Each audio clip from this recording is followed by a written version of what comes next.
স্বামী রাজনীতির ময়দানে বহু পুরনো খেলোয়াড়, কিন্তু তার সঙ্গে রাজনীতির সরাসরি কোনো যোগ নেই। স্বামী একাধিকবার ভোটে লড়লেও তিনি বরাবরই ছিলেন অন্তরালে। এবার স্বামীর অসময়ে ছেলে সৌরভ ঘোষকে সঙ্গে করে তিনি নেমে পড়লেন ভোট ময়দানে। তিনি করিমপুর বিধানসভার বিজেপি প্রার্থী সমরেন্দ্রনাথ ঘোষের স্ত্রী কাকলি ঘোষ। দুয়ারে কড়া নাড়ছে ভোট। সব দলের প্রচারের ব্যস্ততা যখন তুঙ্গে, ঠিক সেই সময়ে করোনায় আক্রান্ত হয়ে ঘরবন্দি করিমপুর কেন্দ্রের বিজেপি প্রার্থী সমরেন্দ্রনাথ ঘোষ। আর সেই কারণে সমরবাবুর ভোট প্রচারের গুরুদায়িত্ব নিজেদের কাঁধে তুলে নিয়েছেন স্ত্রী ও ছেলে।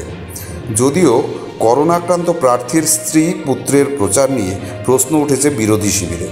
তাদের প্রশ্ন, প্রার্থী করোনায় আক্রান্ত, এই অবস্থায় তাদের পরিবারের লোকজনকে বাইরে পাঠানো কি ঠিক হচ্ছে?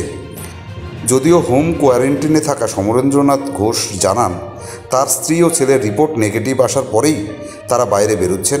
তাছাড়া তিনি পরিবারের সবার থেকে আলাদা থাকছেন। সমরবাবু ঘরে বসেই ফেসবুক, হোয়াটসঅ্যাপে প্রচার চালাচ্ছেন।